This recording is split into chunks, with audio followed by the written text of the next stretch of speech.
পয়গম্বরের মেয়ে খাতুনে জান্নাত ফাতেমা রাদিয়াল্লাহু তাআলা আনহু রাত্রে বেলা ঘুমাইছে, রমজান মাসে ঘুমাইছে। ঘুমের ভিতরে স্বপ্নে দেখে আল্লাহর পয়গম্বর ঘরের ভিতরে আসিয়া কি জানে খোঁজাখুঁজি করে।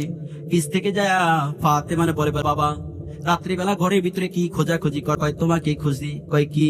কয় এখন তুমি সেহরির টাইম, তুমি সেহরি খাইবা, এখন আলীর সাথে সেহরি খাইবা, ইফতার করবা বাবার সাথে জান্নাতের ভিতরে। সুবহানাল্লাহ বলেন। কিতাবের ভিতরে পড়লাম, যখন ঘটনাটা বললাম চোখের পানি ঠেকাইতে পারলাম না। ওই টাইমে সেহরি টাইম হয়ে গেছে। আলী রাদিয়াল্লাহু তাআলা লম্বা ঘটনা, একসাথে সেহরি খায়, একসাথে সেহরি খায়। সেহরি খাওয়ার পরে খাতুনে জান্নাত ফাতেমা রাদিয়াল্লাহু তাআলা আনহু কিতাবের ভিতরে পড়লাম উনি ইশরাক নামাজ ছাড়া কোনদিন যায় নামাজ থেকে ওঠে নাই। আলী রাদিয়াল্লাহু তাআলা আনহু ঘরের ভিতরে আসে, দেখে ফাতেমা নাই। ফাতেমা কোথায়? জীবনে তো এরকম দেখি নাই, ইশরাকের নামাজ ছাড়া তো ফাতেমা ওঠে না।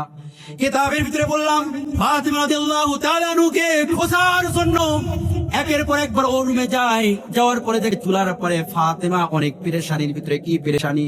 অনেকগুলো কাপড় চোপড় ভিজাইছে, আবার অনেক বড়তে একটা আঙ্কির ভিতরে পানি গরম করেছে, আর অনেকগুলো আটা গোলাইছে। ওরাই তিনজন মিলিয়ে, চারজন মিলে এক সপ্তাহ খায়া ফুরানো যাবে না। পুরাটাই ব্যতিক্রম। কেন এরকম কেন? ফাতেমা রাদিয়াল্লাহু তাআলা আনহু পেরেশান।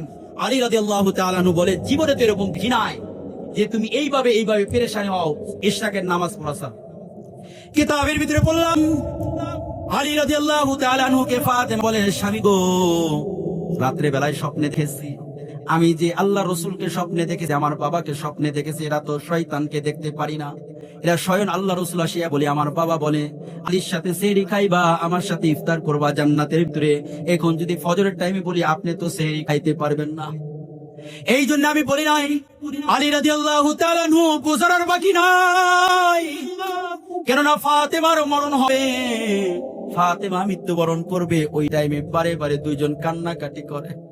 দুনিয়ার ভিতরে আলী রাদিয়াল্লাহু তাআলা আনহু আল্লাহ এবং আল্লাহ রাসূলের পরে ফাতেমাকে ভালোবাসে। সুবহানাল্লাহ। বিবিকে জড়াইয়া জড়িয়ে বলে, বিবি গো, তুমি আজকে দুনিয়ার ভিতরে চলিয়া যাইবা, তোমার মায়া মহব্বত আমি বলতে পারি না।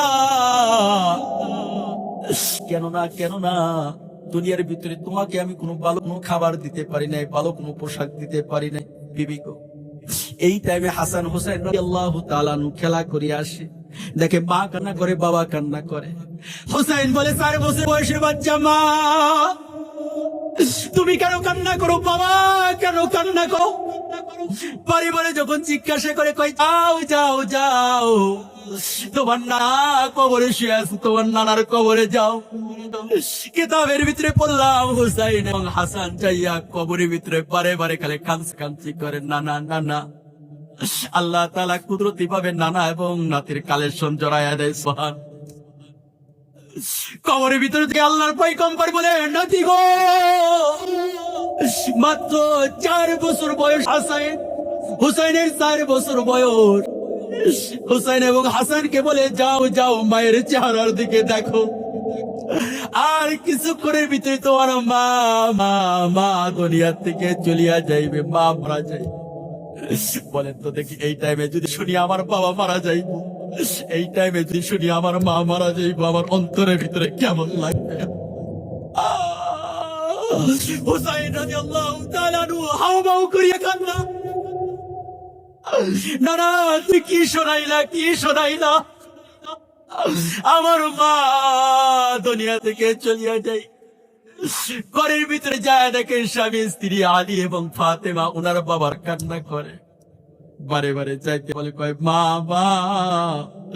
নানা আমাদের কাছে সংবাদ গুলো দিয়ে দিয়েছে, তুমি বলে বাঁচবা না, মারা যাইবা।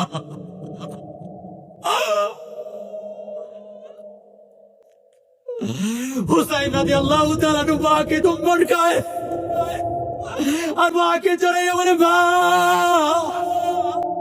আমি তো আজকে ইতিম হইয়া যাইব, আমি কিভাবে থাকবো? কিতাবের ভিতরে আসছে ওই টাইমে আলী রাদিয়াল্লাহু তাআলা আনহুকে ডাকতে বলে, একটু ফাঁকে সরিয়া যায়। হুসাইনকে বলে, যাও তোমার বাবাকে একটু ডাকিয়ে আনো। বাবাকে একটু ডাকিয়ে আনার পরে বলতেছে, ও স্বামী, তোমার কাছে একটা ওসিয়ত করে যায়, আজকে যদি আমি মারা যাই, আজকে যদি মারা যাই, তুমি একা একাই জান্নাত আমাকে কবর দিবা। কেননা আমি যদি মারা যাই, আগামী কাল যদি শোনে আল্লাহর পয়গম্বরের মেয়ে মারা গেছে ফাতেমা, খাতুনে জান্নাত মারা গেছে, অনেক সাহাবীরা আসবে আর দেখবে আমি কত মোটা কত বড়, এটা দেখবে।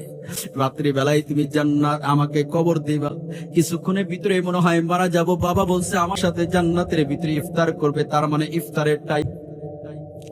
কিতাবের ভিতরে বললাম, এই কথা বলার পরে তার কিছুক্ষণ পরেই খাতুনে জান্নাত ফাতেমা রাদিয়াল্লাহু তাআলা আনহা মারা যায়।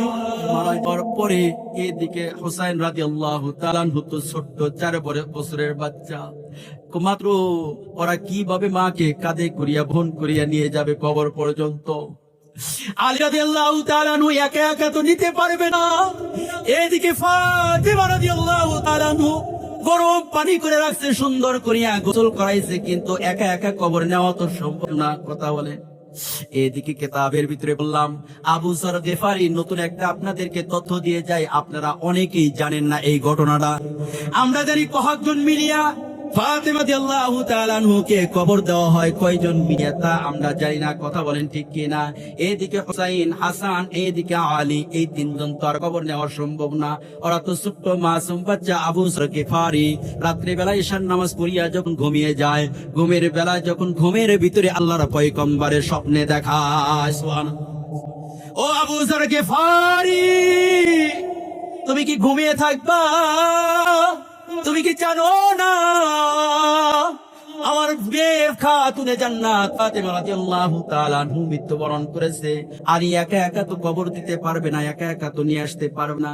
তুমি কি ঘুমিয়েই থাকবা? আমার মেয়েকে কি তুমি একটু জানাজা করিয়া কি একটু কবরে নামাইতে পারবা না? কিতাবের ভিতরে পড়লাম, ওই টাইমে যখন রাত্রে বেলা যখন বাসায় আসিয়া লক্ষ্য করে, ও আলী, ও আলী, তুমি কি বাড়িতে আসো? আলী রাদিয়াল্লাহু তাআলা বলেন, আবু যর গিফারী, তোমাকে তো আসতে বলি নাই, তুমি কেন আসলা? আমি এমনি এমনি আসি নাই, আমি দাওয়াতি মেহমান, দাওয়াতে চলে আসছি। এই বলে আহমা পুরিয়া কান্না করে। কি কান্না করে, কি কান্না করে? আল্লাহর পয়গম্বর জনাবে মুহাম্মদুর রাসূলুল্লাহ সাল্লাল্লাহু আলাইহি ওয়াসাল্লাম স্বপ্নে দেখাইছে ফাতেমা মারা গেছে, তাকে তুমি কবর পর্যন্ত পৌঁছায়া দিয়ে আসো। কিতাবের ভিতরে পড়লাম, এই হাসান, হুসাইন, আলী এবং আবু যর গিফারী 4 জন মিলিয়া জানাজা করিয়া কবরে দিয়ে আসছে। এই জন্য ভাই কিতাবের ভিতরে পড়লাম, ওই টাইমে হুসাইন রাদিয়াল্লাহু তাআলা আনহু কি পরিমাণ কান্না করলো, কি পরিমাণ কান্না করলো।